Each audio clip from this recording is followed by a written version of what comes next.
Oh man, all right guys, I guess we'll just get into, I guess it's time, we'll just get into something a little, a little funky. I don't think I deafened everybody. Yeah. Hi everybody, welcome. It's the gaming workshop. You made it, you found it. We're here, live. I'm Bada Boomer. And you're you, and together we're a community, and it's fantastic. Seriously, man, this is the gaming workshop where we talk about, I don't know, playing in DayZ on the DayZ Underground server. You might have heard of it. If not, you better call somebody. I don't know where you've been. I'm a boomer, and I'm heard of it, so I'm just saying. You should be embarrassed. Hope you guys are having a great day today. We're not gonna do too much, I guess. We're just gonna have a chat with our old friend, Edward Hill. That's right, Edward's with us today. We're gonna talk about religious roleplay, the perils and trials and tribulations of religious roleplay. It's a taboo topic a lot of the time, you know? So, you gotta be careful. It's almost like, in a way, similar to playing, you know, other controversial roles like villains and whatnot, you know? You gotta know where the limits are and whatnot. It's interesting. We're gonna have a good time. It's gonna be a good discussion. So, yeah, I guess we'll just get into it here. Let me pull you up, buddy. What's up, Edward Hill?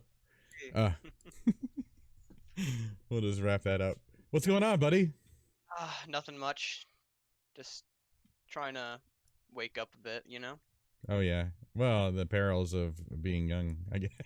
Oh yeah. That's what that sounds like to me. Like, oh my goodness. Oh yeah, I'm getting up.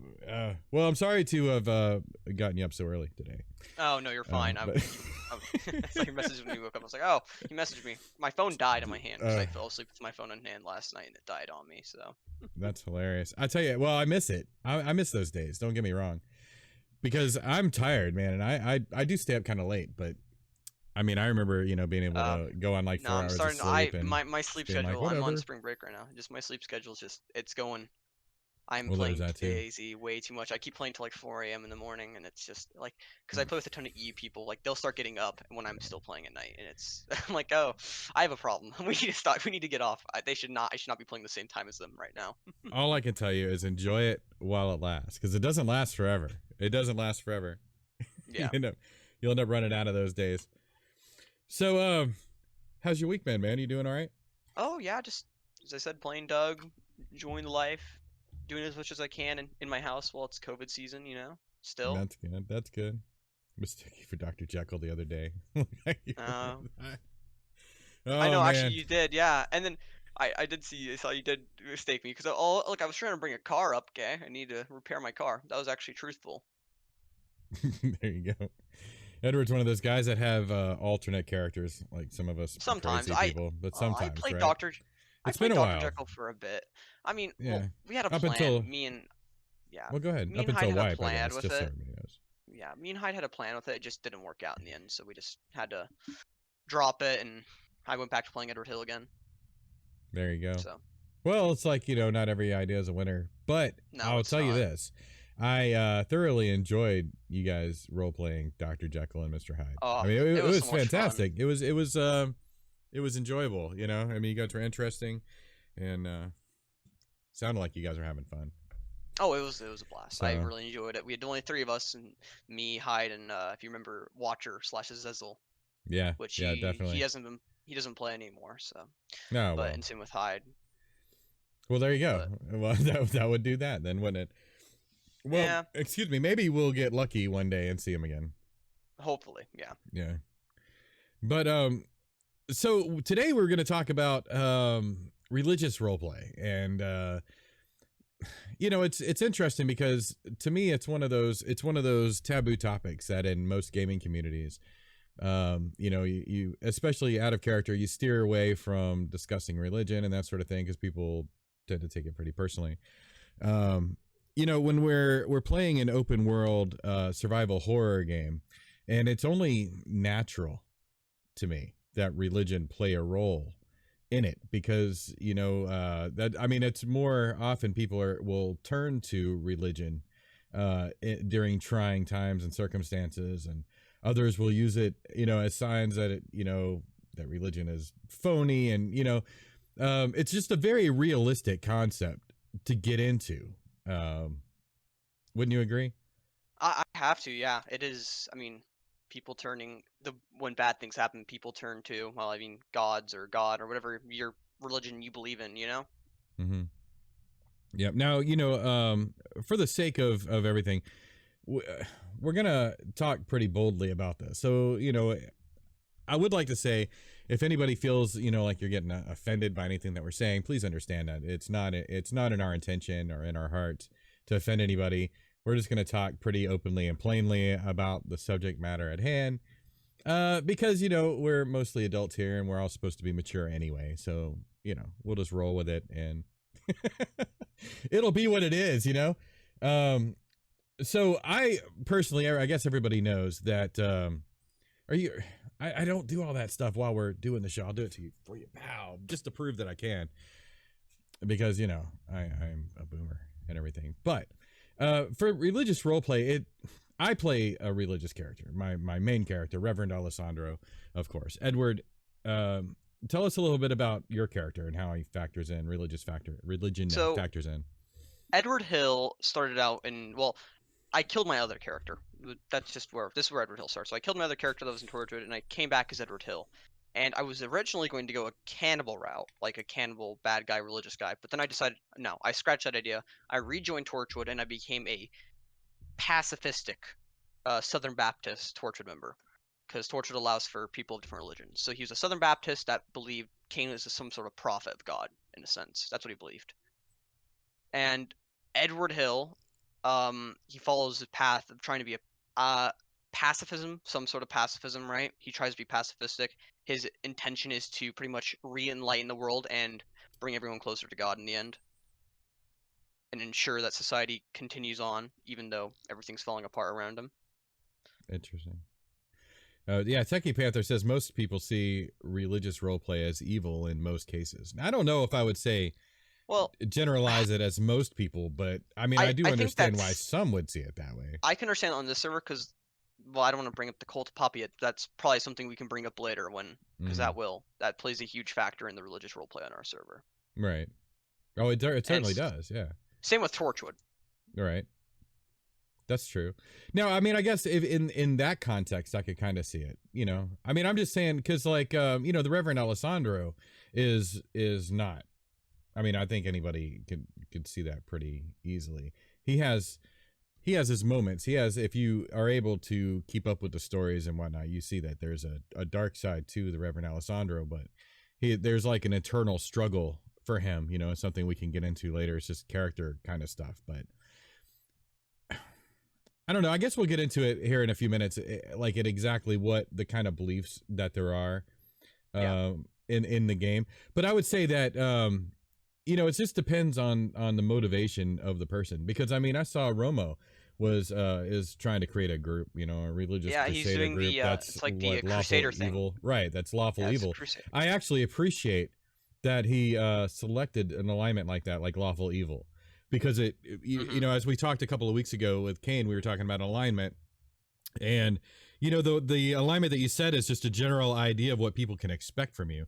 So it's nice that he's wearing it on his sleeve. He's not trying to be like, oh, this is like this real life religion, and we're, I mean, you know what I mean? It's like, because he's taking a very direct and aggressive tact with it, which is the kind of thing that, people often get upset about, when they feel like somebody's mimicking their religion and putting, like a negative tint to it, You know what I mean? Like that's the kind of thing that where I think people start getting upset. Right. There you go. Thank you very much. So let's talk about that a little bit, because we talk about you said that Edward Hill's like Southern Baptist, right? Yes. So how do you role play that, and how do you you know, how do you factor in real life and what people might think and that sort of thing? Because he's not. Well, go ahead. It's such a hard topic because I'm not very religious in real life. So I do come from a religious background, but I don't have the most knowledge of this religion. But it does fit for my character because I am playing a Southern. Mm-hmm. It's really hard to like grasp all the different aspects of the Southern Baptist religion and put them all into my character. But in the general manners of how he talks and what he believes in, I'd consider it more Southern Baptist or Protestant in belief is what he is. He's not because if you just divide the church into Protestant and Catholic, I'm more Protestant, and I just chose Southern Baptist because of the region. That's mainly the reason. Right. I didn't do a ton of research. It would have been better if I did, but when I chose this character, I did not. So it's really just based on the way you chose to roleplay him, as opposed to like a big story push idea or anything. Okay, well, see, that makes it easier, and I feel like that's kind of the way most people approach it, you know, because it's it is very general in that sense, and it's not, you know, you're not trying to copy anything. You're just kind of using it as part of your story, something to propel, you know, your background, and I think that's fantastic. There were people do it for different reasons, though. I mean, it's like I mentioned it before, but the Reverend Alessandro, you know, I chose to take a storytelling approach to it, and I am a Christian, and so I kind of I took from a lot of that, you know, and kind of put it into who he is. But it's still not like I would never preach, you know, or try to convince anybody of most of the stuff that I talk about in game in real life, because it's not my religion in the game. And that's one of the reasons, one of the things that I do to differentiate that, and a lot of people probably don't get it, is I always refer to God as the Lord, you know, or I try not to say Jesus or whatever, because especially Jesus, you know, because that's a very specific reference. But even if I quote the Bible, I tend to try to change it, you know, if they say Jesus or whatever, to the Lord. And it's just, I don't know, it's just a way of separating it, you know, because again, it's like for me personally, for instance, I'm not, you know, I don't believe in purgatory. I kind of believe like I've gone to this place with this character now to where I feel like he really does exist in the apocalypse. You know what I mean? Like with his belief system and all that, and the way we've incorporated purgatory in Christianity, and how it's like the rapture has come, and you know what I mean? It's like this whole, I mean, I've totally breathed some life into this guy, and he's taken on a life of his own. So, you know, it's like an apocalyptic version of Christianity, I guess, is where I would end with that. So it's not, you know, like the Christianity of today. And it's weird though sometimes, because I do try to keep it separate, and sometimes people will, you know, be like, oh, you're Judo, you know, Christian or whatever, and it's like, well, not really. Yeah, kind of. You know, it's kind of, but you know, whatever. There's some differences, yeah. But no, I don't know that anybody would really be offended in the way I portray it necessarily, you know. If so, they're welcome to talk to me about it, because I am curious, you know, if anybody would be. But from my experience, I haven't found anyone offended at my religious roleplay yet, thankfully. Yeah, for real, man. Well, I mean, that's another thing, because you do, because that's one of the first things that the Reverend Alessandro learned about Edward Hill, of course, is his Southern Baptist background. But then he's following a guy who worships the light, which is a shame. There's still some conversation we can't really have too well yet, because there's some in-character stuff that needs to be sorted out first. But I mean, still, you know, it. I mean, that could be, you know, people would be like, weird, you know, that's weird, because, you know, you're still saying that you're a Southern Baptist, but you're following something else. You know what I mean? There's potential for people to be annoyed by it, but it's great my that character the community is, we have. I think I wrapped that up in my last story I posted. What was it? Betrayal in Beginnings, where I talked about Edward Hill leaving Torchwood and his follow-up of Harcourt's attempted execution and his follow-up of trying to leave Torchwood. Right. Which I decided in character as a decision to move my sword forward, because on one level I was getting tired of I didn't have a lot to do in Torchwood anymore, so I decided I want to make a new story. And then on the other hand, I was like, you know, I'm doing it for the fun. It's my character. I want to do what I want to do. There you go. Can't beat that. So, so yeah, I mean, what are some of the difficulties that you've had that you think in trying to play a religious character? I mean, especially because let's say you've been in Torchwood the entire time or most of the time. So, you know, and you say that Edward Hill's kind of a pacifist, right? Didn't you say that? Yeah. So, but Torchwood is not necessarily. He was a pacifist. I consider Edward Hill morally gray now. He's changed a bit. Okay. All right. But he was back when he was in Torchwood. Because I was like, because Torchwood's a little assertive, you know. Oh yeah, no, they are. So, yeah. You know. Well, me and Kane argued a lot, both OOC and IC, about like because. I kind of hold on to my character OOC as well, which isn't a good thing. It's not a good thing, but it just happens. It rubs off on you.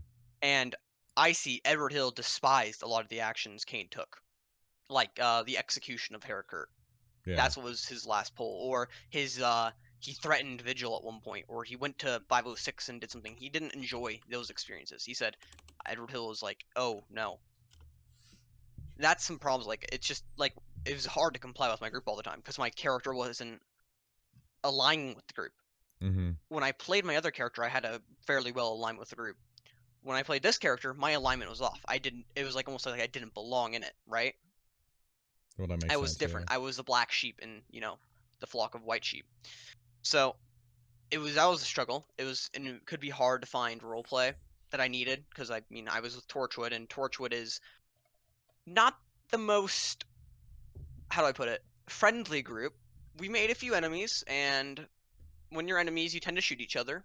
Right. And so I ran across problems of it was hard to find roleplay outside of community camps. And then once we stopped going to Sverograd and we put a travel ban on Bor, I pretty much had nowhere to go. I didn't have a lot of roleplay available.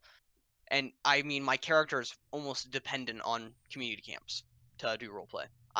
It's very hard to roleplay for me without community camps because if I walk around, I'll just get shot, essentially. Now it's different. Because I'm no longer a part of Torchwood, but when I was with Torchwood, that was the struggle. I got you.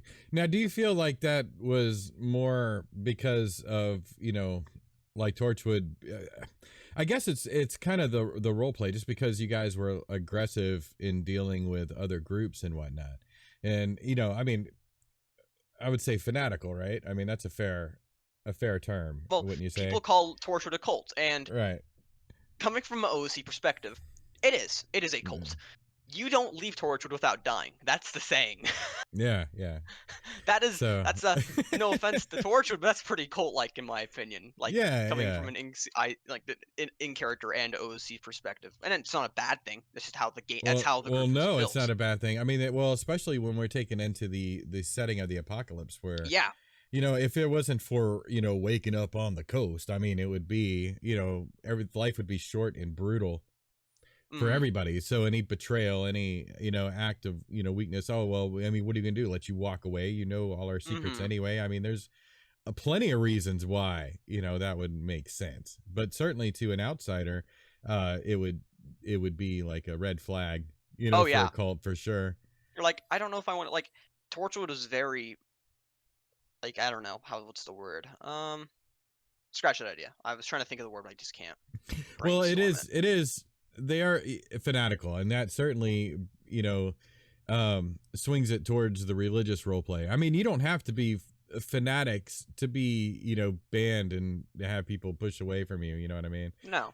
But when you happen to be in a religious group, it does make a difference, because it's, you know, a lot of people, it's easy for them to change their mind and to sway. I mean, I guess for Edward, it was fortunate because he came from a similar but different background and tried to adapt into, you know, what the situation, I guess, that he was in with Torchwood.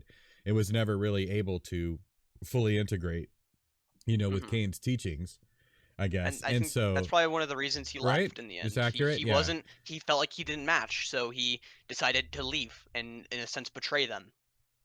There you go. He broke their code of loyalty. And he hasn't paid for that yet, right? No, I have not. Yeah. See, Edward Hill, great. You can still find him. You can come find me in character. I run around a lot, so.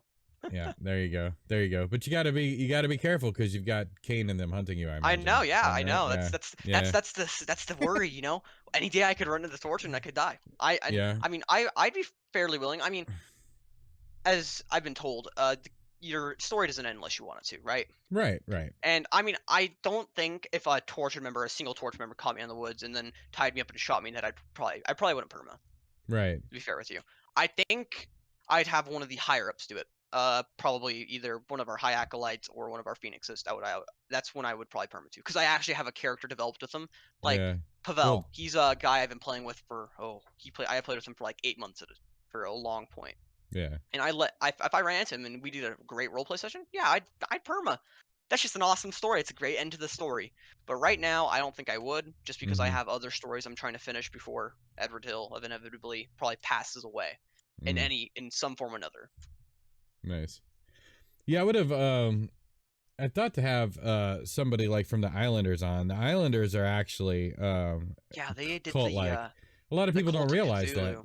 Yeah, a lot of people don't realize that, but they're I went there. I actually went there as Edward Hill one day, and they were talking. They had pulled out a Cult of Cthulhu book. Like, yeah, we awesome. we put offerings to the Cthulhu in the ocean. Like, oh, that's sick. That seems awesome. That's fantastic. There, they were just talking about it. That's fantastic. No, I like a lot of the ways religion is incorporated, especially on Doug. Because again, we have a lot of very creative and talented people who even can take just a modern common idea and shape it in such a way as to make it unique to them. Like the Islanders with Cthulhu is an interesting idea. I like Cain and the Light. The Cult of Papa is terrifying. As you learn. I've heard OC you met them, yeah. Gosh. Yeah. That seems. I imagine that was an amazing experience. It was fun, yeah. I've always wanted to meet the Cult of Papa. I've met them once back when I played my other character, and then they got shot. So it was just in the end they died. I didn't get actually roleplay with them a lot. I didn't even know who the Cult of Papa were at the time because I was pretty fresh to the server. This is like my first 2 months on the server being whitelisted. Yeah. Well, so it's like I talked about last week. I could have gotten on the town radio and called in for backup, but I just it was like an opportunity. I was like, well, hell, let's enjoy the roleplay. Let's go find out. What's gonna happens. I mean, it's the organic roleplay. Yeah, I've heard they're fairly amazing role players, and that's what makes me want to meet them.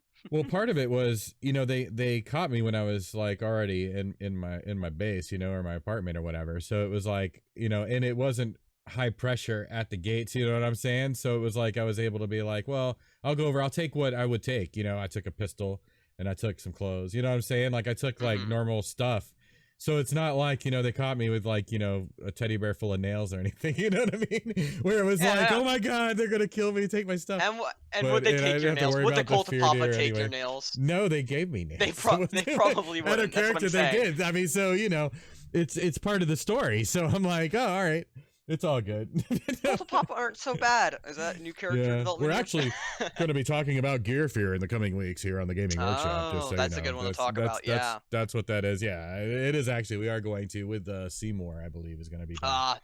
It's going to be back to talk to us about that. He's got some recent experience with it, and it's something that I fought with as well, but not today, because today we're talking about religious roleplay. I got to slip it in, man. Yeah, you do. Every so often. Next week we're going to talk about the whitelist. By the way, we're going to have Echo. Oh, isn't he? I think he's in NCR right now or something. I can't remember. Yes, he is in NCR. He's going to be here next week. I met him once. I think we when I was in Torch, we ran like 7-on-7, like 7 Torch ran into 7 PTU in Lopatino, and that was pretty spooky because it was raining middle of the night. You couldn't see anything. We just ran across 7 of them. Nice. So anyway, yeah, that'll be next week. And then this week, yeah, we're still talking about religious roleplay.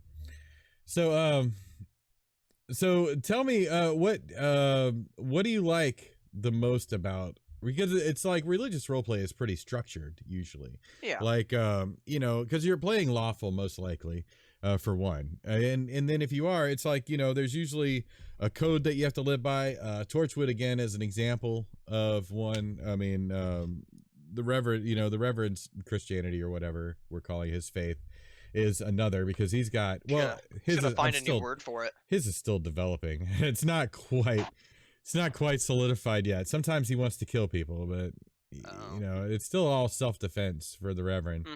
But yeah, how do you feel, like having to live within a structure like that? when you're role playing? Is it just part of the character and you just enjoy it because you could play other alternates or whatever who, I mean, in fact you did. I kind of feel like Jekyll was chaotic, wasn't he? Oh yeah, no, he was. Yeah. He was chaotic evil. Yeah, so it was nice to deviate then, I guess. Like it'd give you a break.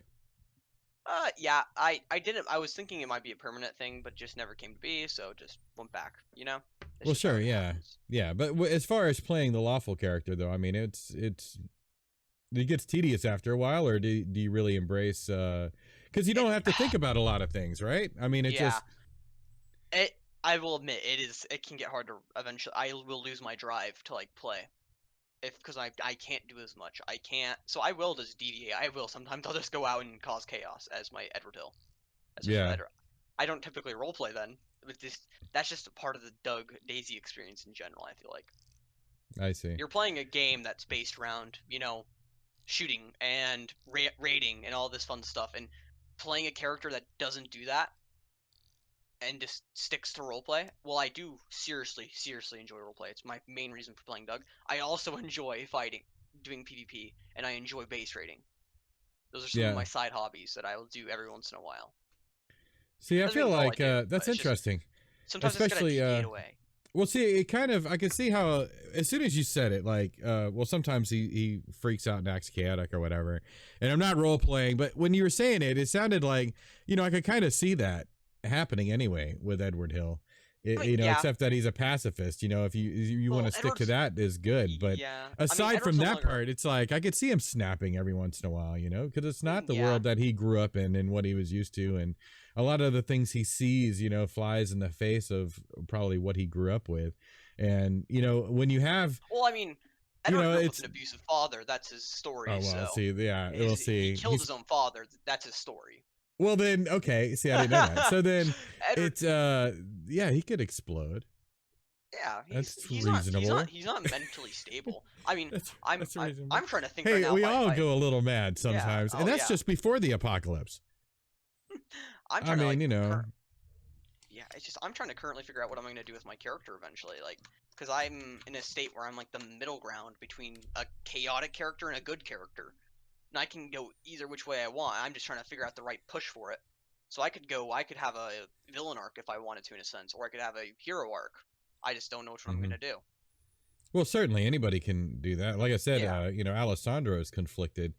And it was intentionally that way. When I first started, I mean, remember I was talking, it was like a story aspect. And I decided, I was kind of curious if you could keep, Jesus, I guess, relevant, or the Lord relevant in an apocalyptic situation when people were all cutthroat and there was so little hope in the world and that sort of thing. And so I set out to answer that question, and I feel like it's going pretty well, but I did it with a character I tried to make realistic, where he's flawed himself. And also, if it's like, well, if the rapture's come and all this kind of stuff and all the good people are gone, then why is he still there? And try to answer that question and that sort of thing. So I try to keep it, to where it was, I don't know, kind of like it just kind of made sense. The story just kind of flowed. But again, all I did is set up the beginning and then just kind of let him roll, and see what in-game life does to him, and affects his view and all that, which again is how the purgatory thing came about. But it's like, that's why I was never really sure if he was going to end up being good or end up turning and letting the world beat him down, and even in the last story that I posted about the cult of Papa, I mentioned how he had let the world beat him down before, and so it was like it kind of leaves the question as to whether he's already susceptible to that, or did it strengthen him against the influences of the world, and will he stay true to his teaching? It's kind of it's like an internal struggle, but it's also speaking to religion as a whole, I think, in a way, and story wise, yeah. So, but,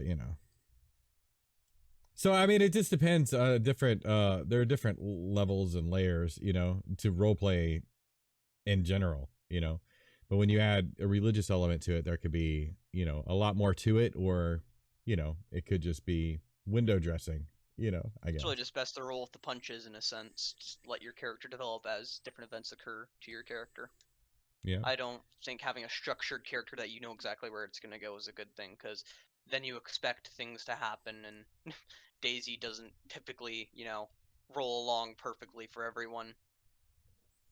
Yeah, that's true. That's one of the things that I like about the people who really can kind of roll with the punches, and because there are people whose characters might have started out, as having faith or whatnot, and then end up losing it over time and being completely different. And there are other people who might have started out, complete, scoundrels or whatever, and end up turning out to be a good upstanding people by the end of it. It just Toronto's depends. a good example of that first one you're talking about, going from, he changed a lot from the first time people met him to, near the end of his life. I don't think it's spoiler alert anymore that, yeah, Toronto isn't around anymore, his character. Nope. Yeah, his character passed away. I think most people know now. Was taken before his time. But yeah, and it was he was in a really bad state. Mm-hmm. It seemed at the end. His character changed from the fish fry incident to there. Took a downhill spiral, I guess you could say. Sure enough. See, it's kind of interesting. I'm kind of curious. A few people seem to be curious too. It's not just me. It's kind of about that. About which direction it'll go with the Reverend as well. Because I've made no secret that I've never created a character and intended to play him forever. I get bored. It's kind of the part of the fun of role play is being able to put your character aside and pick up a new one and do something completely different in the same setting and with the same people, and all of that is, so yeah, it'll happen eventually. I don't know how long or when. I guess whenever it feels right, like you were talking about. I'm not gonna let some random seeming incident do it, and then I've got storylines that need conclusions, and other ones that you don't want to leave a story hanging. No, and then there's other ones where I don't like that, man. I don't like it. I know, like, that's like a trend in storytelling lately on some TV shows and whatnot. They'll have all these different subplots going, and then like the main character will die or somebody will die, and then it's like all the subplots just end. It's the most unpleasant feeling if you lose your story. You're getting going along the story, and you just stop doing it. It's just, I totally get it. I totally get it. Like it's realistic. It's realistic, it is realistic, but you want to finish it. You're like, oh, so, but yeah, it's just my entertainment, dude. It's my entertainment. That's real life. That's too real life for me, because people could die at any moment. I mean, really, even now, pre-apocalypse, it could happen. Well, so go call your mother. But anyway, it's just like call your dad. Tell your dad you love him. Tell your families you love them. Yeah, seriously. I mean, it's just, but I mean, things happen so quick. And even in game, it's really funny how fast things happen. In game, it's so hard to keep up with. Everything changes so quick. Storylines and all. The ways new stories pop up, like the death of Toronto, that came so unexpectedly to a lot of people. I don't think people expected that one to happen. I kind of felt like something might have been happening. I mean, I mentioned it in the roleplay that I had with him, but I still just, it's just, I didn't really expect him to be done. But that's the best part about it. Is somebody was mentioning the other day, it was Seymour, I'll give him credit for it, but he was talking about, no, it wasn't, it was Buck, it was young Buck, man. I was talking to him, and he said that that some of the perfect players for Doug are Walking Dead fans, and I kind of agree with that up until like maybe season 6 when it got real soft. And it softened up. All the stuff before that, when you didn't know which characters were gonna survive that week. And there was every episode was tense. Walking Dead did it so well with how people died. It feels like main characters just died. Yeah, you felt like anybody could die at any moment, but you still were vested in the characters. It left so much open. Like Glenn and Meg, I think. What was her name? Like when Glenn died, that was like it's lame. It made me Maggie. so sad. Yeah. Maggie. Yeah, Maggie. Yeah. Maggie. I can't remember. I haven't watched The Walking Dead in like what 2 years, Yeah. 3 years now. It's been so long. Yeah. Well, see, I read all the books. You know, I knew all about that kind of stuff that was going on, but it was still neat the way they did it, and it was mixed up, and people who watched the comics didn't really expect all of it.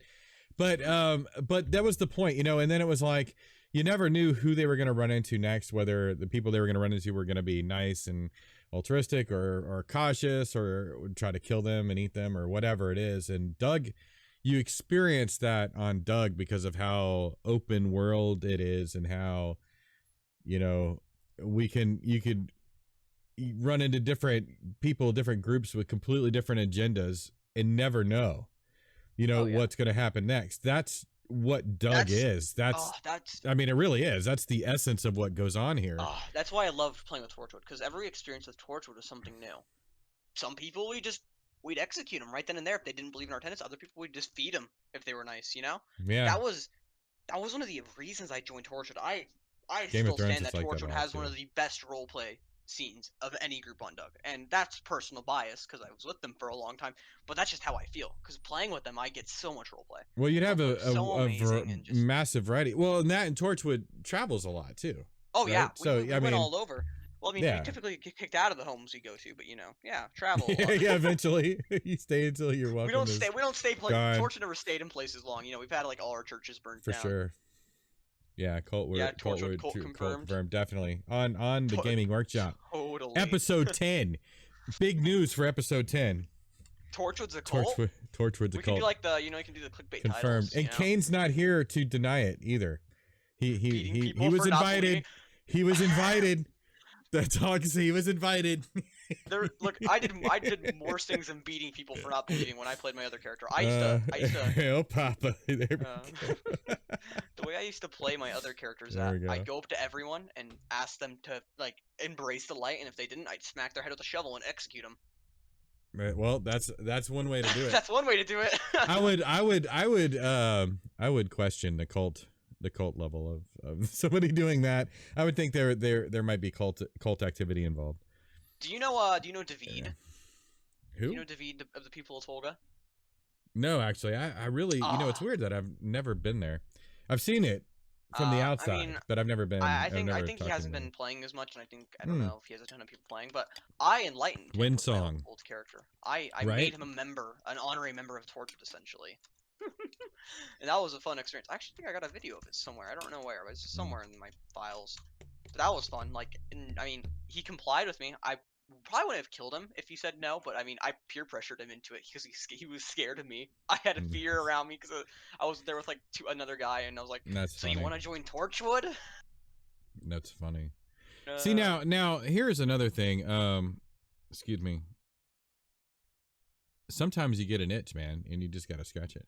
No, when you're talking about religious roleplay, sometimes you get the stigma of that people think about your character. Like, for instance, some people running into Torchwood would be scared of Torchwood or members of Torchwood, and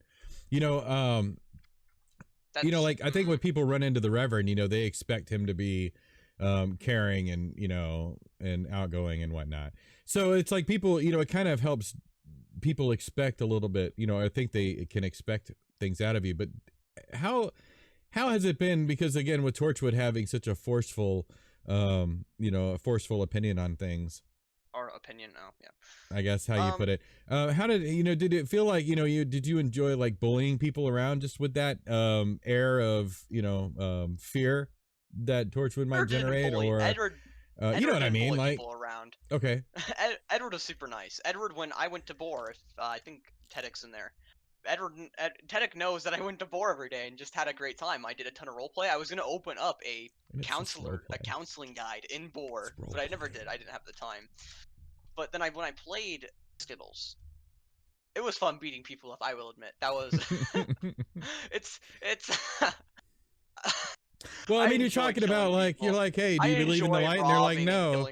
And so you smack them with the shovel. I mean, I'm sure that was enjoyable, right? I mean, I'm sure you got a kick out of it. Pocket shovel, whip it out real quick, and smack them over the head, and take their gear and then execute them. Or have a little fun time forcefully role playing onto them. That's fun. I enjoy it. Yeah. Sure. The problem is it's not always the type of role play I'm looking for, because right. then you get that bad stigma, and then you might start getting KOS'd. And well, see, that's the thing. Like Vriska and I were joking in Discord about that. You know, about what a weird relationship the Reverend and Vriska would be. You know, it'd be like he would be praying for all the people who met her, because it would be dangerous and deadly. You know, but she'd be like, you know, pray. I said pray. You say pray. You know. So it'd be like kind of bad, but I thought about it. It'd be interesting character development and whatnot, right?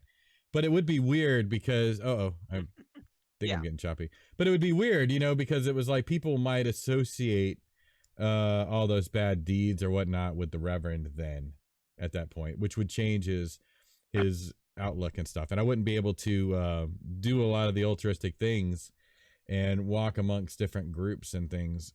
Because I feel like the Reverends afforded the opportunity to do those types of things. Whereas, like you said, Edward Hill, on the other hand, can't freely move around. It's changed in Torchwood. I couldn't do a lot because, well, I mean, no offense to any of the groups that I would get killed by, but Dan would kill me if they probably saw me. I would kill them if they saw me. There's that thing. Like, it's hard to role play with your enemies. It is, because there's that fear of gear, which you're going to talk about next week. Their fear of losing your gear or getting killed. You have that fear, and it's hard to find roleplay, especially with a group like Torchwood, because you fear dying. Yeah. You fear losing your gear and having to restart. Yeah. That I don't have anymore, thankfully, because I actually can walk almost everywhere now. I could possibly walk into Gorka and have a nice roleplay session.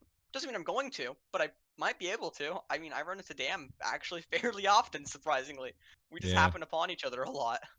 And I expect to die just about everywhere I go.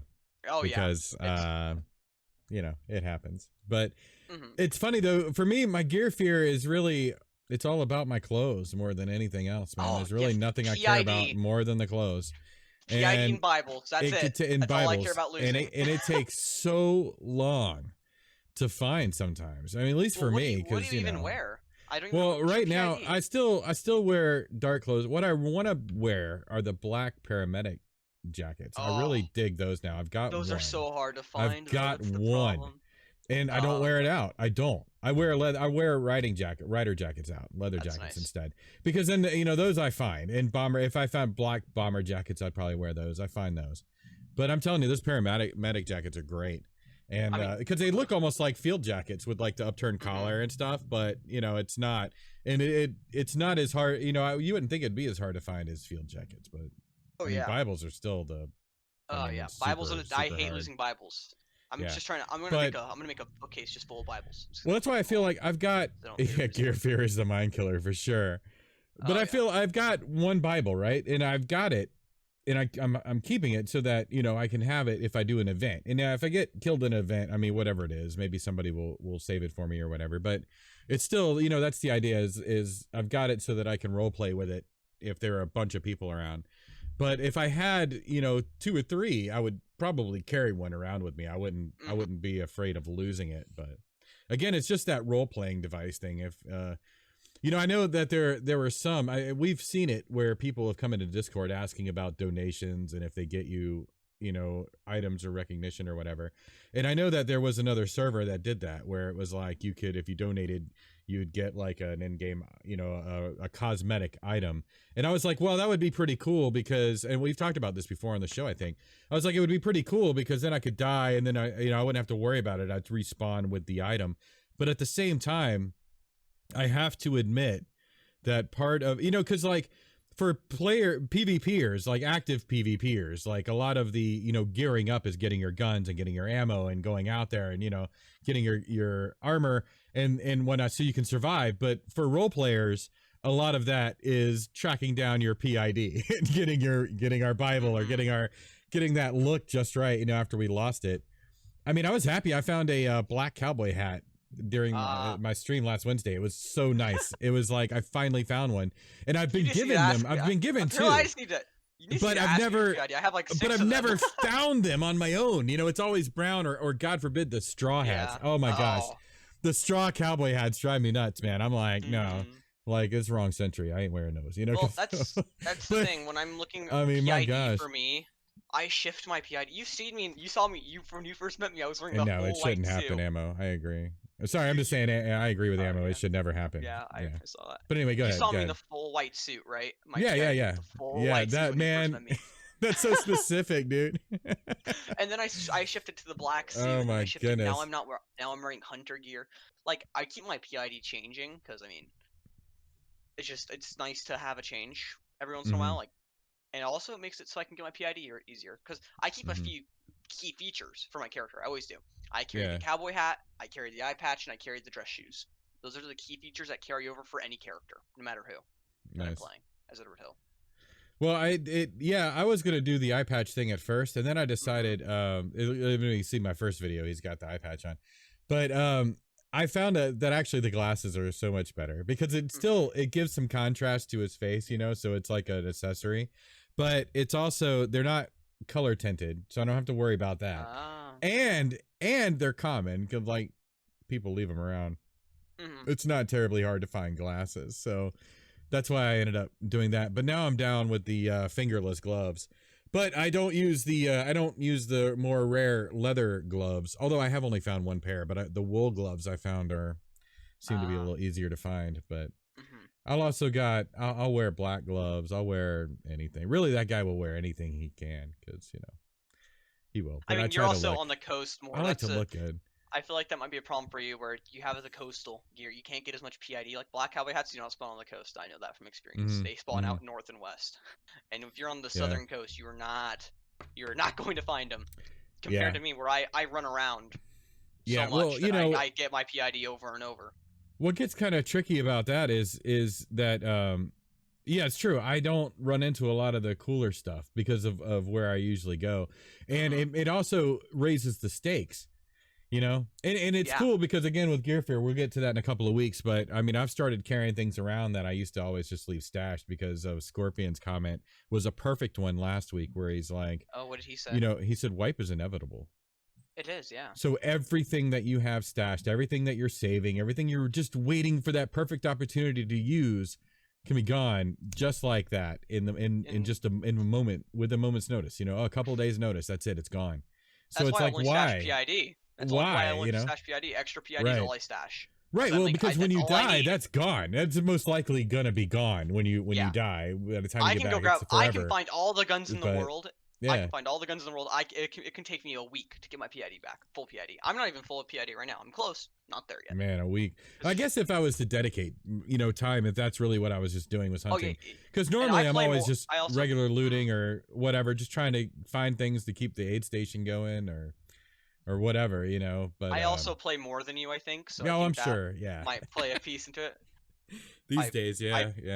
I mean, last year I was able to put in like a good 20 hours or so, but I mean, you guys are still. I mean, that's nothing, right? I put way too much into DayZ. I have no life because of DayZ. It's ruined my social life. Yeah. Darn it, Doug. Why'd you make such a good community? It'd be nice if there was a decent amount of clothing that were equal tier and available in the character select screen. Now that would be different, and I would agree with that too. Shifted from clothing, that would be from religion to clothing. yeah. Well, you know, it has to do with it because, man, look, I will relate it. Damn it, I will relate it. You watch this. So the reason why it's important is because when you're trying to go out and profess a religion, right? People expect you to look the part too. I mean, because if you're just like walking up and you're like trying to sell somebody on something and you look like somebody that nobody wants to associate with, then they're not going to even listen to you. Never mind get the message that you're trying to relay. So you got to look the part. And part of that is collecting your PID, which is our clothing, which is why, again, sometimes it's okay to have a base and sometimes it's okay to have a stash as long as it's got your PID in it. You're good because when you die, you can get right back into character and people will be like, man, now that's somebody I should listen to. Thank you. I did. What? Was that not a good argument? It is. I thought I did a very good job. You did. Oh man, it takes a little effort sometimes, man. I'm old. I've tried to explain it before. I live in the pre-Google generation, pre-internet everywhere generation. So, yeah, we had encyclopedias that explained everything, and when you didn't feel like walking over there and lugging one of those massive books up and opening it and looking at it, you had to kind of figure things out for yourself. And most of the time we were most the tip of your fingers. Most of the time we were sometimes right. Most of the time we were sometimes right. Your voice oh yes, well thank you, Ammo. Ammo's absolutely right. Yeah, I was joking about the clothes, but your voice is your weapon. Though I'll take that as a compliment. I don't know if that's what he. It really is, but I'm gonna take it. You don't need clothing to roleplay. It just makes it nicer. I like being able to be identified by people. I will tell you right now that it's fantastic because almost anybody would be like, "Who are you?" And I'm like, "I'm the Reverend Alessandro," and they're like, "Oh, Reverend." Okay. There's like never a question. It's never, you know what I mean? It's like, oh, Reverend, right on. What's up, man? In a sense, it can actually, that's kind of like metagaming because they know it's kind of fun. OC. It's not bad metagaming in a sense, right? It's not doesn't change anything, but people know from you OOC, and so that carries over. They're like, oh, I know keep in mind, the Reverend has a cassette floating around in game. That is true. You have Life After. That's what it's called, right? Yeah, Life After. That's one of the things I love about having it out there too, because it opens. I mentioned it in the Discord the other day because somebody was asking about character bios and, you know, why don't we have character bios out there? And somebody else made a great point that, well, it's because, you know, it's all organic roleplay. If you want to know about somebody, you go and meet them. But it got me thinking about it. And I was like, well, the Reverend Alessandro is like a public figure. Like he is out there, you know, and he's talking to people and he's memorable and he's, you know, people know him. He's got cassette out there floating around, you know, it's like all this stuff. So it's like, you know, I kind of expect people to know who he is. So I don't mind if people, you know, like, you know, the introduction video that I made for him, you know, I consider it to be in character knowledge at this point because people talk, you know, people talk about, you know, him in Old Town, but that was the stipulation. I was like, well, it wouldn't make any sense. Think somebody in Severograd, you know, would be like, have real knowledge of the Reverend Alessandro. Don't. But I would think that people who, you know, live in Old Town or travel through Old Town most certainly would, you know, because he's the Old Town Community Church, man. Yeah. I used to go around put notices up everywhere. You know what I'm saying? It's like, you know, people know about him. So it made sense. And I was just kind of thinking about that. So I don't mind people knowing, you know, but would people know who Edward Hill is if they hadn't met him? No, probably not, you know? Yeah. No, they wouldn't. Right? So unless some other person told them about me, which isn't super common. There you go, Blue. Oh, Blue, I'm sorry. No, I was just saying Blue says his PID saves him from having to carry a gun. He's recognizable. Yeah. He's got the admin powers. Mr. Blue's got the admin powers. Oh, is that it? Is that what it is? Oh, see, yeah, that's why I like not knowing who people are in game because then I won't hold back. Have you ever met Mr. Blue in game? No, I haven't. I have not yet met him. Have you met any Black Cross? No, no, but but yeah, there's some potential story brewing there. So I can't get into that too much. Yeah. There is. I found the Reverend Alessandro found a note. We'll just leave it at that. Oh, you did. Sweet. Yeah. So I don't know, but yeah, he found a note. But he is planning to be traveling anyway. I can say that he's been talking about that to anyone who will listen. Mm-hmm. So he's got some plans in the works. Yeah. Well, I'll just go ahead and tell you because it's religious roleplay. This is what this is actually. Is that he and I don't mind. I mean, I've talked about it on stream. No, what he does is he's realized that he's running an aid station down in Old Town for the coastals that wash up and everything, but he doesn't really get to talk to anybody the way he feels like he's supposed to, you know, because the people who come through, first of all, are either just crackheads or they're just trying to get from point A to point B, which is what he's there for. I mean, that's his purpose, is to help people. But, you know, a lot of times the only people he really talks to are people who specifically come to seek him out. And while it's good to have that in a central location for people to come, he's really not getting the message out there, you know. And even lately he's hearing people talk about purgatory and having a different take on it, and this whole thing where he feels like they're still wasting their opportunity to save themselves, you know. And so he feels like if he's not out there spreading that message, no one's going to get it. And so that's why he's been doing a lot of talking about traveling and that sort of thing. So there's like an in-character reason, and it's about religious roleplay. So booyah. Bada boom, baby. Yeah, I bring it back on topic. And then it's fun to point it out. It's like, yeah, man, instant replay. Yeah, bada boom, baby. You know. Did you like how I did that? Probably not. I liked it. It was great. Did you like it? Awesome. All right. We'll do it again sometime. So, yeah, man. So there's all kinds of, let's see. Oh, that's interesting. I see. Oh, okay. I was just reading chat. I figured we'll include some more chat into all of this. But Alex was talking about how he likes to try different outfits. And then, yeah. I do, yeah. He does try on a lot of outfits. When I was in Toronto, I saw him try Valdark, I like this. He says, my idea personally was to be given random gear sets that promote RP from the start. Now, this is one thing that I had considered doing last wipe, and I think I'm definitely going to do it next wipe, is whenever I'm just going to randomly generate my character for a while, you know, just to have fun with it for a few days. And whatever thoughts come to mind when I look at the character is the way I was going to roleplay the character. So I think I'm going to probably do that next time. But I did play on a server that did that for very briefly, and I loved it, to be honest with you. It was cool because when you respawn, you might have like, you know, like rugged clothes and a hatchet and stuff because you were like a woodsy person, or you might have ended up in a business suit with, you know, like pen and paper and, you know, different thing because you might have been a businessman, you know, and stuff. And I thought that was kind of interesting. And but what it did was it led to having like your meta spawns and then your crappy spawns, and then you might not want to play the crappy spawns, you know. But I don't know. It really needs to be balanced well, you know, to where like the business guy could survive in the suit, which has no insulation, but maybe he has like extra food in his briefcase or something. You know what I mean? Like, you know, there's got to be a really good trade-off for that, but I don't know. And you certainly don't want anything that gives like, you know, unfair advantages either.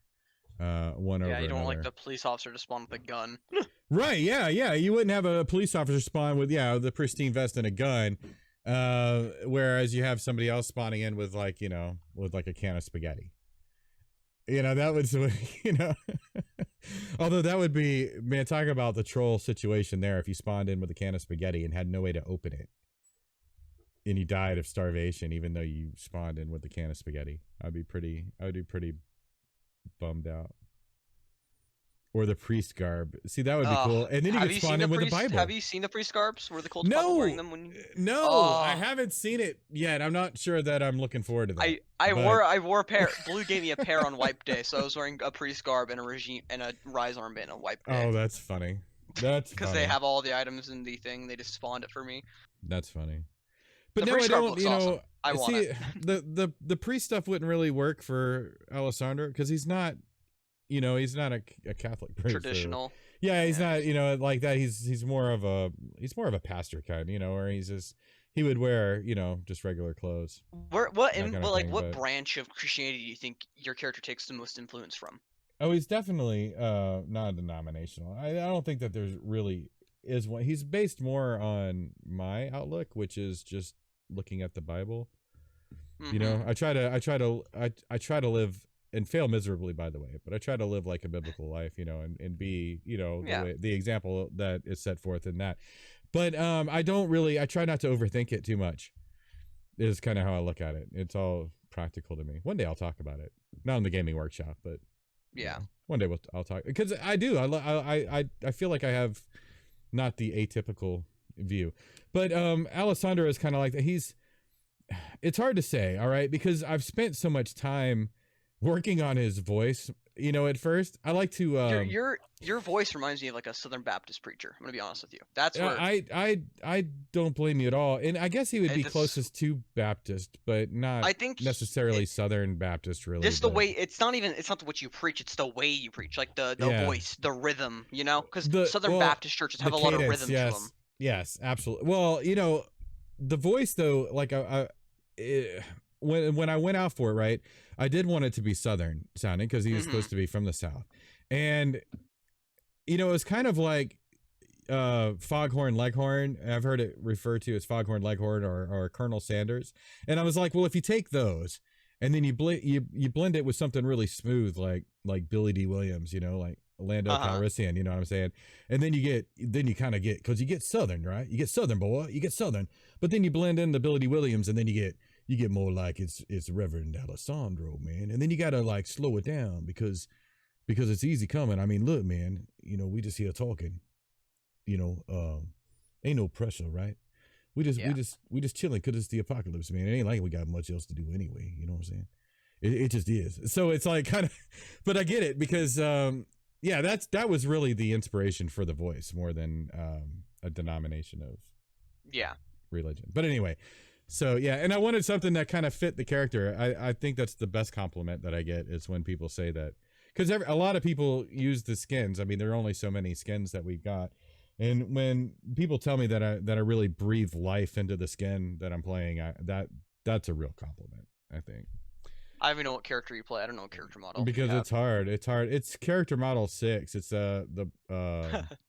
it's like I don't know how to describe it. It's just like the average looking black dude. He's not like the African, the really African, you know, the guy. You know what I'm talking about? The one with the strong. He's a strong looking dude. He looks like a soldier. It's not that guy. It's the other guy. And then there's like more of an Asian Indian guy.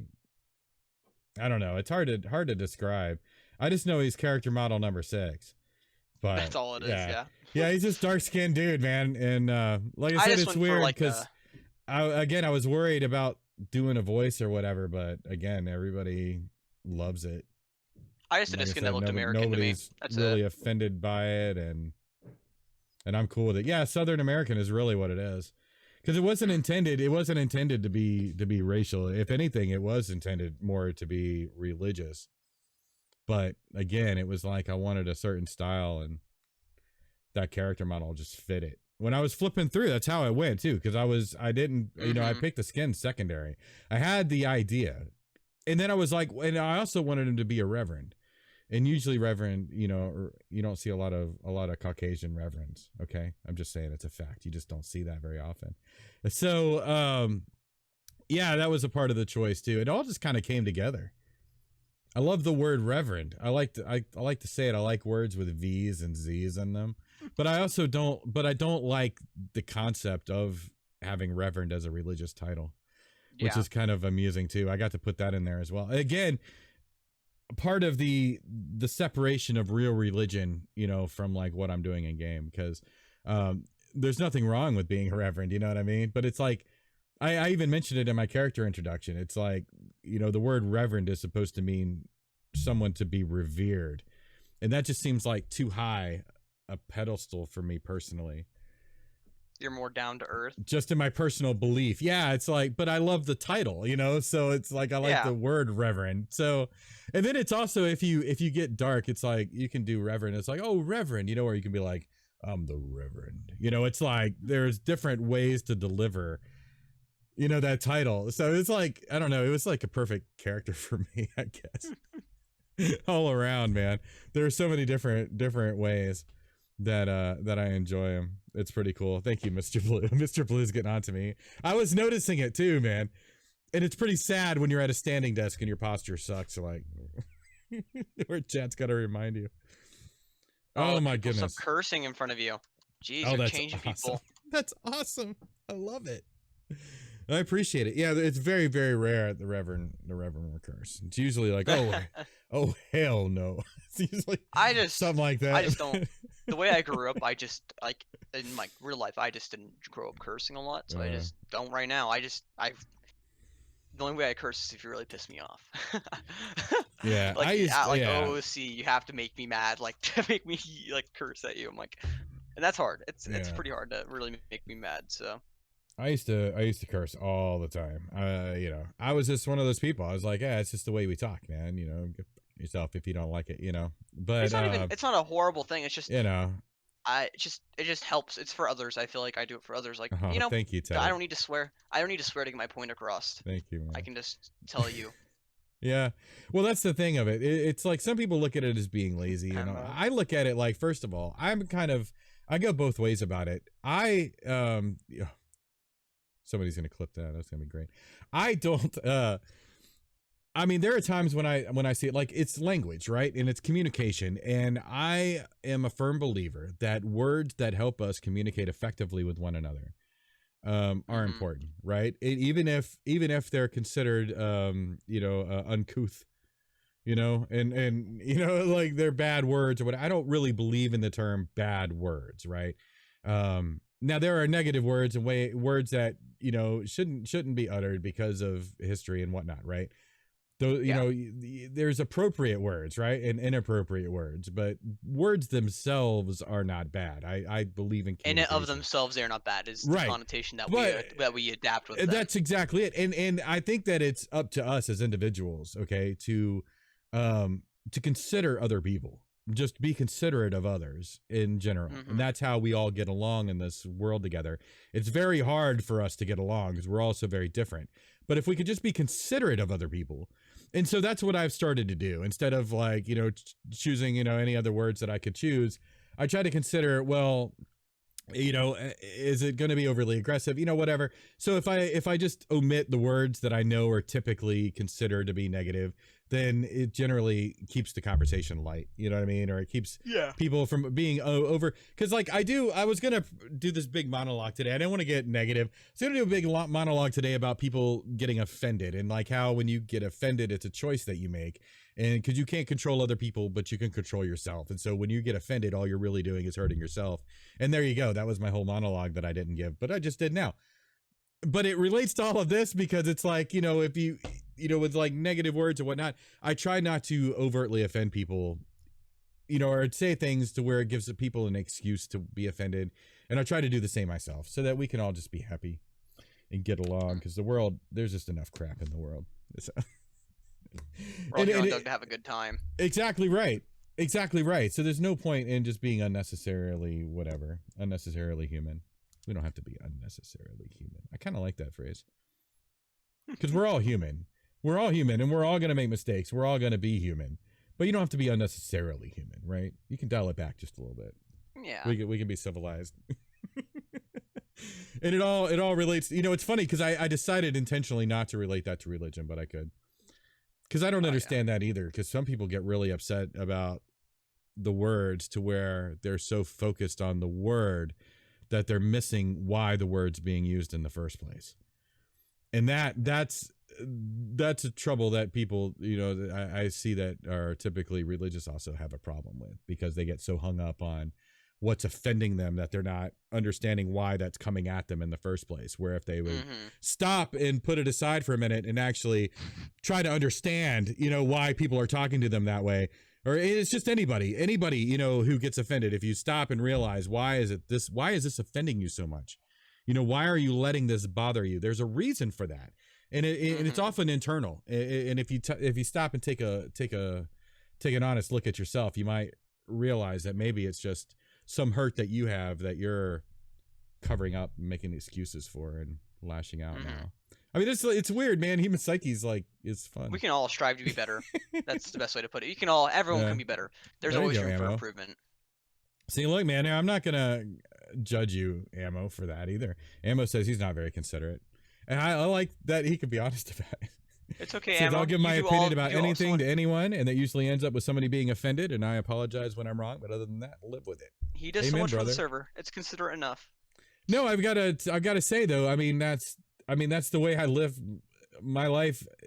I've found like a good balance of that is very healthy, because you can't. I used to be a people pleaser. I used to want to be the kind of guy that it's amazing, right? I'm doing this show and a lot of this community love it, and it feels good to be doing something that people enjoy, but it's like I don't need this to feel accomplished. Like, it's not like I'm like out trying to make people like me. Oh golly, I hope you really like me. It's not like that at all. It's just but back in the day, that's the way it used to be, and maybe that's why some people really do enjoy this, because it's genuine. I mean, there's absolutely no doubt about it. I was watching people talk on Discord earlier about, oh, my voice sucks. Oh, I'm embarrassed about my voice. No, I'm like, dude, look at me. It's like I used to be in my 20s, man. I was all fit and, I was young and I looked it and, I never really had the confidence, right? I never saw it at the time. I just thought, I was like, oh, I'm fat, and I was like 180. I'm fat. Yeah, okay. I was an idiot is what I was. But you know, it's like now I look at myself now and I'm like, oh gosh, you know, I'm old and it's like I'm falling apart and all this other crap. And it's like, and now I'm on camera, for crying out loud.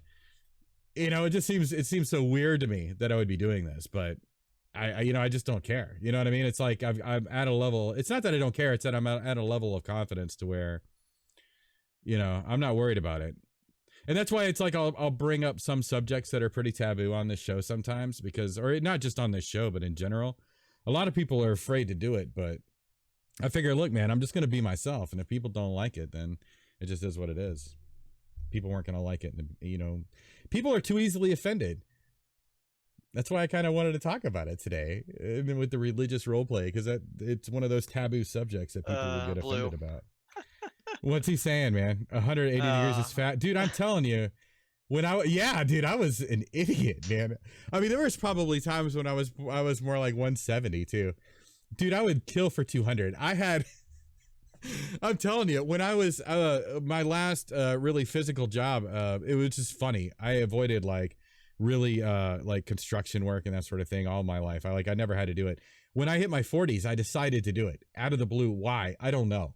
But I was like climbing a skyscraper. It was awesome. I was in like the best shape of my life, and I was pushing 200. And I was fit. This is only like 6 years ago, and I was fit. I was like, yeah. And by the way, yeah, 6 years later, dude, I'm like freaking Humpty Dumpty over here. It's crazy. It's crazy. I gotta wear suspenders. Guys, look, I never wore suspenders my entire life. Yeah, I know we've lost it now. I've completely derailed. I have not worn suspenders my entire. I have to wear them now because of my shape. Because my pants will just. I mean, they just sag. It's like I'm still fit from like the waist down, but everything up, it's like, it's crazy. It's crazy. That's what my happens. problem. I'm too skinny. I still like I burn calories so easily. It's just nothing fits me. I have nothing. Everything's too big on me. I'm tall and I'm lean. I'm super lean, so nothing that I wear fits me. It's a struggle. Oh my gosh. I'll tell you, man. Hey, I'll embarrass myself for you guys. I don't care. It's good entertainment, right? You guys are entertained, I hope. It's the struggle is real. I can't say that, but it's true. It's true. Age comes for everybody. But no, so yeah. I can't swing that one back around. Let's go tie it back. So religion. So back to religion. What else have we not covered about religion? This is why. What other religious groups are there on Doug? We have I know Patty was doing something. Patty was doing something. Yeah. I went to one of them as Dr. Jekyll, and that was fun. I got to block some people after. He wasn't able to keep it up right now. There's something going on. So hopefully we'll see more Patty again. Hopefully, yeah. I think I was talking character to like, who was it, Randy, and he said he's just like, I think he's in a coma. So I just don't think he's playing right now. Oh, you know, hold on, before I forget again. By the way, if you're watching this on YouTube, please hit subscribe and like. It's free. It's super free. Yeah. Well, no, it's just that I put these videos on YouTube. So if you're watching on YouTube, just hit subscribe. You can even turn the notifications off. I'm not like a snob. All right. I mean, I don't think you should. You should want to see everything right when it comes out. But I mean, I'm just saying it gets annoying. I understand. You get notifications. You can turn that off. I don't even care. I'm not going to push that. Everybody's like, hit the bell. You can hit the bell. I appreciate it if you do, but you don't have to. So anyway, sorry. Yes. And so we were talking about Patty. And then shameless plugs. I'm really bad at this. All right. So yeah. And then so I'm hoping that he'll be back. I think he will. Me too. He was also invited on the show today. He was trying to make it, but he just couldn't with his real life. It happens. And you know, I'm really not familiar with many others. I mean the Cult of Papa, of course. Cult of Papa's obviously. There's the Islanders who aren't around as much anymore. So that's, and then there's Torchwood, as everyone knows, and then the Cult of Papa are the main role play. Or I think they're main religious players on Doug that everyone knows of. Like, they have such an influence on our server. Their history goes back so far. Their religion that they have is very embedded into our server. Mm-hmm. Everyone's had some sort of experience with them. Every group that's came around has had some sort of experience with them. Torchwood has. Unless you're brand new, you've had an experience with them, you know, and your group that's been here more than a year. Absolutely. And all we know is that they like suffering. That's what most people won't really know. They like suffering. But I beyond played that, it up a lot in the story I wrote because they certainly did mention but it what a else? lot. What else? Like, what are they? Boy, I'm so confused. Like, what do what they a fun actually theme. do? Like, what's their actual religion? Like, is it just suffering? I just want people to suffer, or is there more to it? I don't know. I don't know either. I guess I'm gonna find out. You know, I mean, as I role play with them more, because I mean, the only thing that I have, the only information that I really have to work on about them, and the same for anybody else really, so I'm not gonna get too into it, is the in-game cassettes. I started collecting those and listening to those. Yeah, and the books, and cassettes. Yeah, and they gave me a book, but you can find the book. Holy is the word. You can look, you can find it. Find it at your favorite Barnes and Noble. Majority of the books are, I think there's like most of the journals are related to the cult of Papa. Something. Actually, it seems that way. Besides like one of them, I think the only one that's not is the one that Sayed made of the. But yeah, if you want to try to Golden Jackal, if you want to try to track down the lore on that, that's definitely a good place to start. You know, and then there are scattered stories. I mean, like mine, for instance, that I wrote on the Reddit. If you're whitelisted, you can see it. That have certain things, and you know, I try to use only their words that they, you know, uttered in the video. For the most part, I had rearranged things just, you know, for here and there for it to make sense and for dramatic effect and everything. But you know, so there's actual lore there too. Yeah, I don't know. What about St. Joe's? Like, because I know, like, I don't know that it was ever really religious, was it? I don't think it was religious, I'm gonna be honest with you. When I met Toronto back when I played my other character, he did not seem religious. I think it was just more like a community camp thing. Yeah, and it just happened to be at a church or what? Yeah, it was in a barn. You know, it's in a will barn. you believe that I've never been to St. Joe's? You've never been? No, mine. No, I ran into Toronto. No, it's in a barn. It's on the barn. I ran into him in Severograd. I ran into him at the church at Severograd where he had a crate. No, I've never been there. So, but I went by it. Like, I didn't stop, but I went past where it was one day. I saw it on a map. But so, what did you say? It's a barn, right? North. Blasphemy! Yeah, he's I know. in a barn. I know. There's it was all the blasphemy. historical things, like St. Joseph's. That's like a major location. Yeah. Oh well, I guess the Reverend will have to make his way by there sooner or later. It's not metagaming. It's eventually. You don't know when. Yeah. But I guess you know where, because it's on the map. But anyway, yeah, I'll have to check out St. Joe's. But I don't know. I'm trying to think, because I've only been around for 7 months now, almost 7 months, just shy of 7 months. And in that time, I've only seen the religions that we're talking about represented. You know? Yeah, no, I haven't. To be honest with you, I've been on the server for almost 2 years now, and I haven't seen more than what we're talking about. Yeah, and I don't know, because I kind of feel like still that the whole thing has to be handled carefully. I'm not sure exactly what the rules are on Doug when it comes to like using too much real world things, because there's a lot of things people might use, or concepts that people might use, like if you were to use like religious terrorism, I guess, mimicking real life groups, things like that might be touchy. Yeah. And so I think that are there, I don't know if there are actual rules. We do have admins in chat, but about this sort of thing, I know like with like some controversial roleplay things, I was kind of going to mention a little bit, but things like rape and whatnot, I'm pretty sure that that's not just generally allowed. I'm just going out on a limb here because I can't say for sure. We'll wait. I think I've heard that is a rule, that I think ERP is not very accepted. Yeah. So it's just a matter of, there are certain things that you can do and things that just aren't in good taste. If you think it's not, if you think you can get in trouble for it, I do not recommend doing it. That's what I'll put there. That would be a very good rule, wouldn't it? Just don't do it if you think you're gonna get in trouble with the admins. Just die it down. I would say that's just good advice to live by. Good thinking in general. In general, if you're doing something that you think you're gonna get in trouble for, you probably shouldn't do it. Even if that doesn't even have to be the reason, but I'll accept it. I think that's a good enough reason to not do something. It's like, yeah, maybe I shouldn't. We don't want to get banned here, Maybe I shouldn't. Yeah. Well, I was just thinking in real life. I was taking it too far there. I was like, you can take it in real life as well. If you think you're gonna get in trouble with authorities in real life, you shouldn't do it. Maybe I shouldn't kill my neighbor's dog that barks at 5 in the morning every day. I'm just kidding.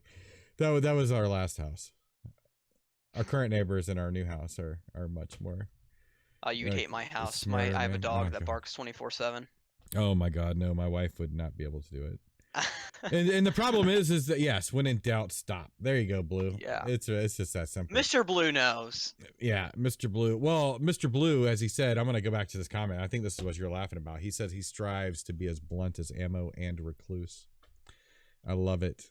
The reason why that's fun is if you have ever seen Recluse in action, he's very straightforward with his comments. And I like it. I find it refreshing. He's done it to me.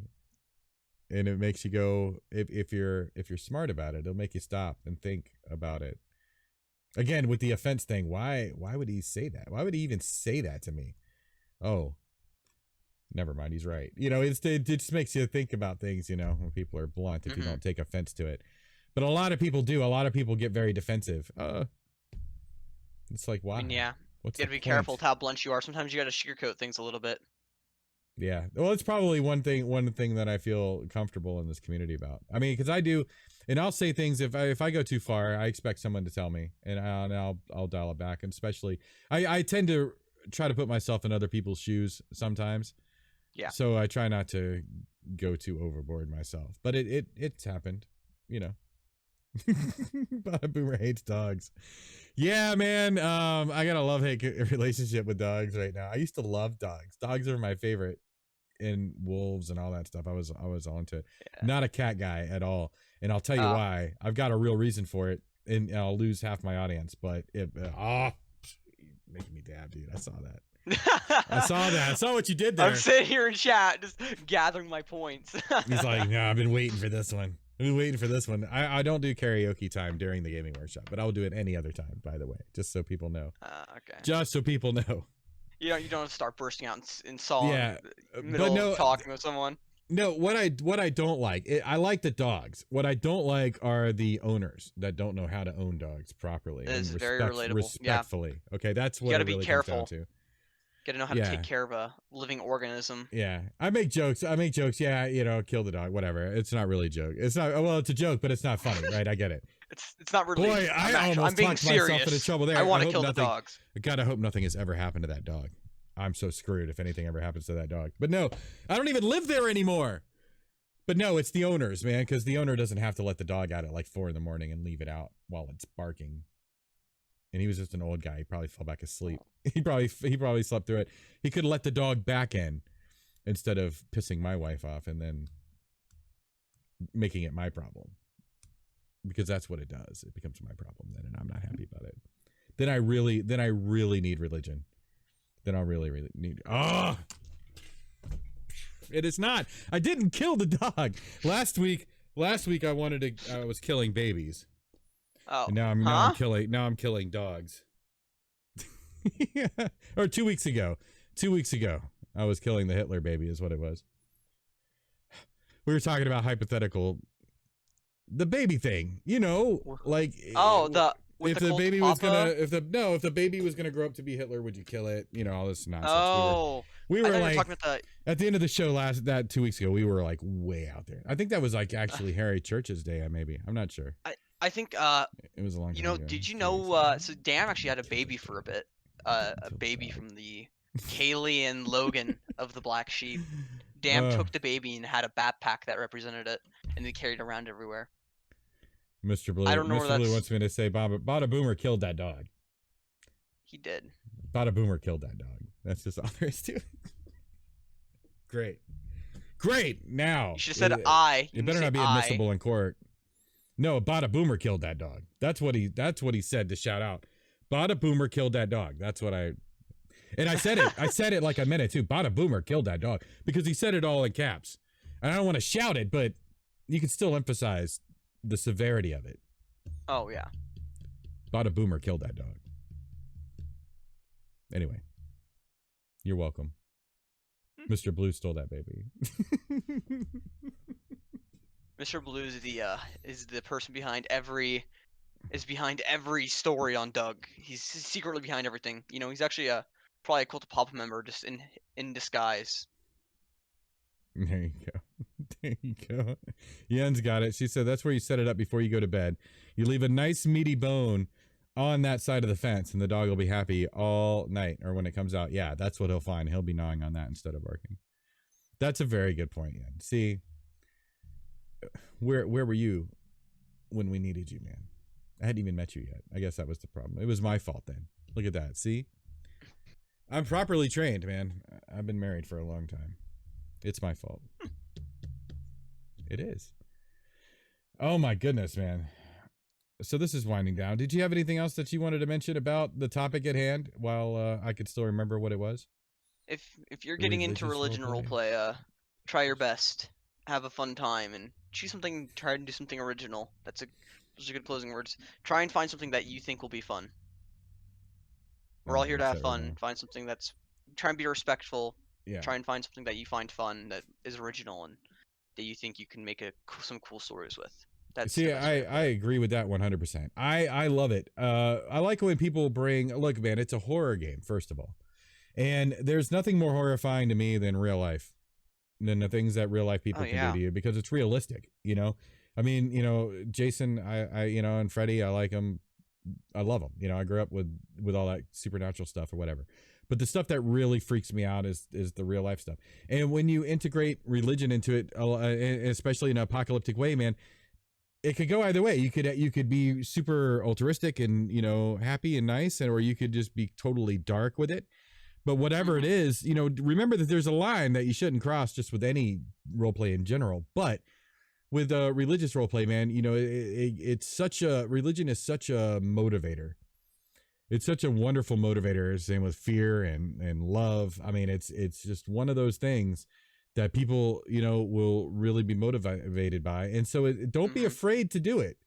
I would definitely encourage people to explore, you know, because if nothing else, you don't even have to be driven by your character's religion. Your character doesn't have to be driven by their religion, but just having your character knowing how their outlook is on religion is just another key to your character. And if it's something that you decide and figure out, it's just another angle, another thing that makes your character a complete person. And it shows when you're role playing. You know, even if you just have a code of conduct, a personal code of conduct that your character has, living by that really helps define your character and bring life into them. Yeah, Edward. Yeah. Yeah. I mean, it's true. Out a bit. Oh no, that's fine. If you're, oh no. If you're busy, that's fine. No, you're fine. I'm just looking through chat. Bada Boomer killed that dog. I was looking at the Rise was a scary religious group. Did y'all talk about them? No, I didn't know about Rise. Didn't talk about Rise. Actually. My experience with Rise, because Rise fell apart right as I joined the server, or a little bit after. My experience with Rise is that I actually never got any. When I roleplay with them once or twice. They weren't very religious in their roleplay. It was more evil type roleplay than religious. That's my experience. I don't know about others. I didn't know they had a religious roleplay there, but that's cool that they did. But I didn't know that. You know, that's an interesting point because as I understand it now, I've learning as we go that the Bagheads, there was an original group of Bagheads. Yeah. And the original group of Bagheads were religious. And now the current group of Bagheads are not so much. Well, I don't know how religious they were. From what I've been able to learn, are they still around? Well, I don't know, but because there were the Bagheads that came before me, and then there were the Bagheads that were around when I was around, after I showed up, and they were portrayed different to some extent. But no, from what I understood, that they had this thing about the church, especially in Cherno. And so they were defending that church from anybody, and they were brutalizing people and stuff. So I don't, you know, there was some religious connotation to the original Bagheads that I don't think exists now. But I don't know a lot about them. I've tried it. It's just like the Cult of Papa. It's the kind of thing where I haven't really investigated it out of character. You know, I've just been kind of leaving it in character to suss out. Because I don't even know, I never even knew if the group that is running around on occasion, and it's been a long time since I've seen it, as Bagheads, or who were, I don't even know if they were the same group or even had the same idea, you know what I mean? They could have just been people who or could have been a group of friends. tags on their heads, and yeah, I mean, you know, who knows? That's part of what's going on. But I think the original group might have been religious or had some religious tint to it. It could have even been just one guy. I don't know. At this point, I'm pre-Google making things up, like we did in the 80s. They're almost as mystic as the it's true. Cult of Papa. No one knows what the Cult of Papa are. It's true. It's like people would be like, "Oh, well, why is your hair falling out?" And there would be like 16 different reasons for it. Why I wore a hat too much, or it's genetics, or my kids drive me crazy and I pull my hair out. You know, it's used to come up with all kinds of reasons for it. Oh my goodness. Oh, so what happened to being out until the 5th? Actually, I am now. I didn't realize this, but some people's spring break is this week. Like our friend Edward Hill, our lovely guest today, is on spring break. But my son's spring break is actually next week. So I didn't realize that. So I'm actually going to be on all this week, and it's going to be next week where I'm actually going to have to take a couple days off so that we can go on vacation. We're gonna go vacation somewhere. Vacation. Yeah, we're just gonna go around some places in Georgia that we haven't seen. It's mainly because we haven't done anything since COVID I get hit. it. We've been very reclusive here in our home. Do you not have a lot of access to where you are to nature and like the outdoors, or? We do to some extent, but I'm the only one who enjoys that now. My eldest son was in scouts, and we did scouting all the time. And my youngest son just really couldn't stand it. He liked it for a little while when it was like, you know, we'd go fishing or whatever, and then after that, it was just kind of he didn't really want to do it. See, that's the benefit he got a of where phone and video games, and that was kind of the end of all that. It ruins everyone. Yeah, so no, we don't really do too much. We went kite flying not too long ago, but you know, it was at a big event in our neighborhood, and where I live, you have to be outdoorsy. I'm like, there's so many mountains around where I live that you have to be outdoorsy. There's no option not to. You have to be able to hike and the variety of outdoor activities. So yeah. Oh, my back is doing. I'm much better, by the way. Thank you very much for asking. Zombie's asking about my back. I was in bad shape over the weekend. It was rough. Yeah, I couldn't get up. I mean, it's just one of those things. It's not like I'm old. I'm 47, right? But it's still, you know, I lived a very active and not necessarily in a smart way lifestyle growing up, and now, like I've mentioned, you know, I'm not a fat 180 anymore. I'm actually a little heavier than that. So all of this stuff combined, you know, wear and tear, and so some days are not as pleasant as others. That's why people like to say any day you're vertical is a good day. The older you get, the more true that becomes. So, anyway. Oh, thank you. Oh, yes. Thank you, Blue, for stopping in, buddy. We really appreciate you always. Have a good day, Blue. And now we've got a new inside joke in a couple of years when they're like, Bada Boomer killed that dog. People are gonna have no idea what that means. But we'll know. We'll know because we were here. We were here. It's important. So anyway, man, is there anything else that you wanted to chat about today? Because I'm going to probably wrap it up, man. I mean, we had a really good show. I think we went through it pretty well too. I mean, hour and a half, yeah. We got a bit off topic here and there, but it's okay. Well, it's fun. I like it to be conversational anyway because it should be entertaining. Hopefully, it's entertaining for people. You know, you get to know some of the people you play with, and in a way that you get to talk to them. I mean, you know, people get to talk to Edward Hill now. Not everybody gets to do that all the time. You know what I'm saying? You run into people and you get to know them in game, but you might not have an opportunity to talk to them out of game, and that's. Oh, I'm always hanging out in TeamSpeak. I talk to a variety of people in TeamSpeak because I think that's a good way to bond. You know. Well, see, now that's a whole other experience, right? Because I don't really, although I probably should. Oh, I've seen you in there a few times. It's a few times. But see, the idea of TeamSpeak is that where it differs from Discord, and a lot of people don't understand this, is that Discord, you have to join a server and make yourself available to talk to people, you know, and sometimes people let you into certain parts of it, whatever. TeamSpeak is just open. It's like a party chat with different rooms, and anybody can talk to anybody if you're in, but there's private rooms, thankfully. It's kind of like Discord. You can go into private rooms. Yeah, you can. But it's still, it's more, it's not like you have to know the specific server to find the people. You can just hop in TeamSpeak and they're there. I think the admins like it because they can contact people easier. Like if they need to they can access people, and the admins can get access to others because you can just go down to staff support and ask for help. Yeah, I've just never. I just realized that TeamSpeak on the phone is you have to pay for it, and so I just I haven't done that. It's not that much, but still money. It is money. That's exactly right.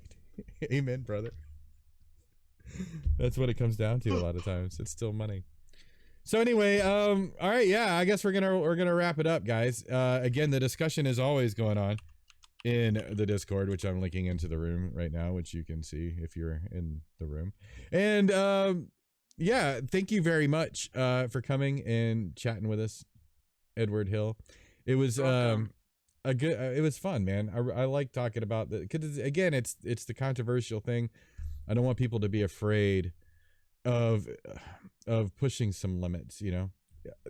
Obviously, again, you don't go too far, but really, for me, this is what's so much fun about playing my character, is taking a concept from today's world and putting it in an apocalypse and pushing it to the limit to see if it'll last. You know, it's just so many different possibilities, different ways to have fun telling stories.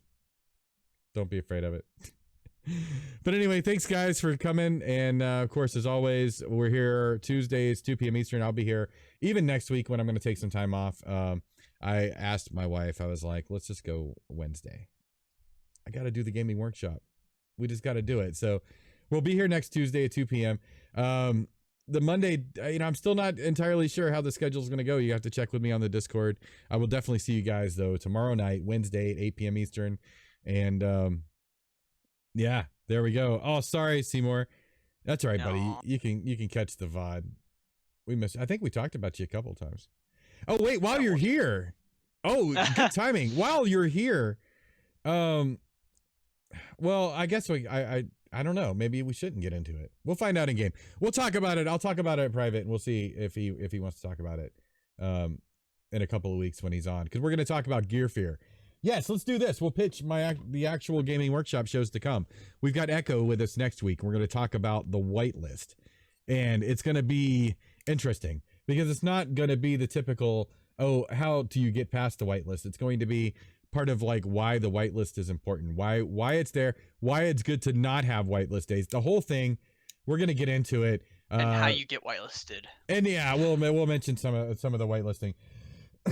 Excuse me. And then I can't remember exactly when. The following weeks we're gonna have like Seymour's gonna be back on to talk about Gear Fear and Stash Life, and then we're gonna talk about, you know, living in a base, why it feels so necessary and things. And we're gonna get into other stuff that's gonna be great, and we're still taking suggestions. And we've got oh yeah, solo versus group play is coming up in the coming weeks, and we're going to have some people talking about PvP, because we don't talk enough about PvP, honestly.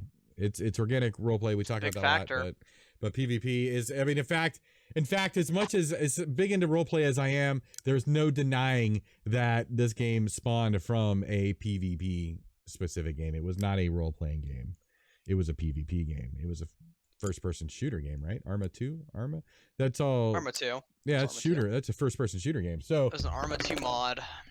You know, I gotta say, PvP plays a big part in the DayZ experience, whether you want it to or not. It does, and that's what's organic about it. It's the apocalypse, baby. Yeah. Anyway, all right. Before I start flashing gang signs, I'm gonna get out of here. You guys take it easy and enjoy the rest of your week, and we're gonna turn this up. Yes. I love it. That was great. I love it when a plan comes together. We're out of here. I think I'm excited to see how the tech streams go. Hopefully I'll be able to catch a few of them during school and sneak a peek during class. Right on, man. I'll take it. All right, we'll see everybody. Great. See everybody later. Thank you.